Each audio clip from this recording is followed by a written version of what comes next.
Thank you very much, Chair.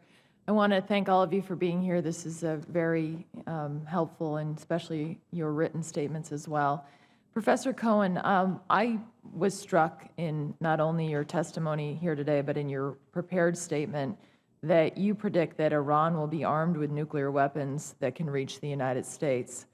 So can you explain to me why you believe that conclusion is, in light of what we've been told that there's been a deal entered into that somehow is going to prevent Iran from having that capacity? Senator Ayotte, when I was at the State Department, I kept on my desk a 50,000 rial note, the Iranian banknote. When you hold it up to the light, what you see is the watermark. The watermark is the sign of an atom right over the center of a country, which tells you something about the nature of their commitment. I think everything that we know about the Iranian program is they've had not just a very active enrichment program, we all know about that, including clandestine dimensions, but a very active warhead development program at Parchin, and of course a very active ballistic missile program. And I understand the different positions people have taken on the current agreement, but under the best circumstances, 15 years from now, they really are out there free and will be able to they'll be able to build a nuclear arsenal, and I believe that is what they will do. All of their behavior supports only that interpretation, and that's under the best set of assumptions. We can have a long discussion, of course, about the agreement. I think that's the optimistic assumption. Can I also follow up with you, Professor Mankin, related to Iran, based on a statement that you have in your testimony that essentially says that Iran's missile program continues apace. And one thing that I've been very interested in and focused on is the recent October 10th test by Iran of the ballistic missile capable of delivering a nuclear weapon. Of course, that's also been confirmed by Ambassador Powers, our U.S. ambassador to the United Nations, as a clear violation of UN Security Council 1929. And I've written the President about this along with Senator Kirk. I wanted to get your thought on their testing, and if they don't believe that there are any consequences for currently violating UN resolutions on this topic that under this agreement apparently won't be lifted till 8 years. What are your thoughts on this violation, and how should it be addressed? Well, in a way, the violation is not surprising, right? It is part of an ongoing pattern of behavior by Iran. We could extend this and talk about North Korea as well. They're both building intercontinental ballistic missile capability.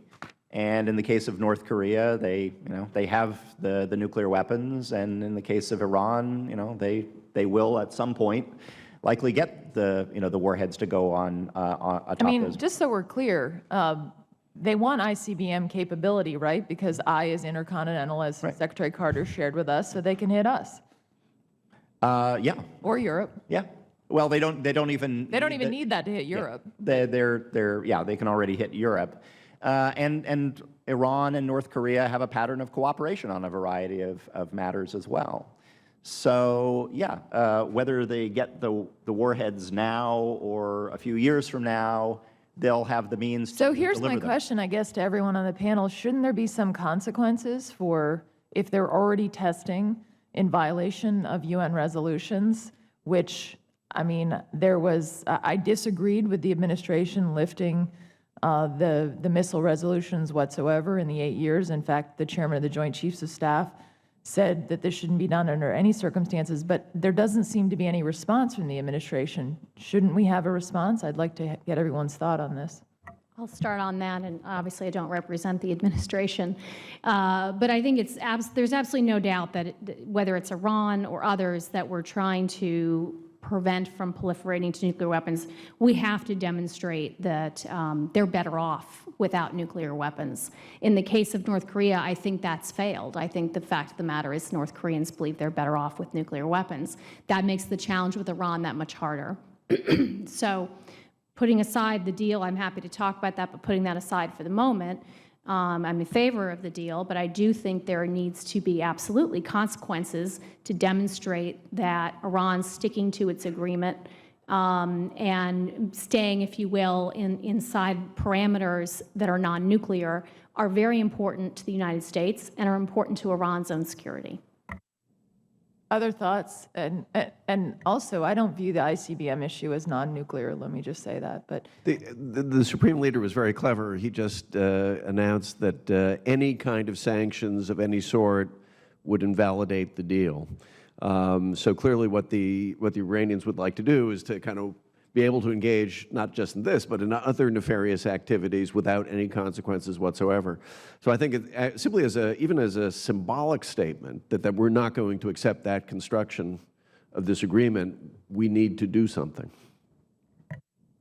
any other comments on that? I know my time's up, but I know it's an important issue. Well, I do think that, in a sense, the problem with the nuclear deal is that it doesn't solve our most urgent problem with Iran, which is its geopolitical ambitions in the region, and in fact may provide Iran with more economic resources to pursue a destabilizing policy in the region, which is clearly doing. And if we add then that we don't at the moment seem to have an active strategy of containing or offsetting or checking Iran in the region, and then we add to that we seem unable to come up with a response to a violation of a UN Security Council resolution, we are really inviting the kind of behavior from Iran that is very dangerous and would be very unwelcome. I agree. Thank you all.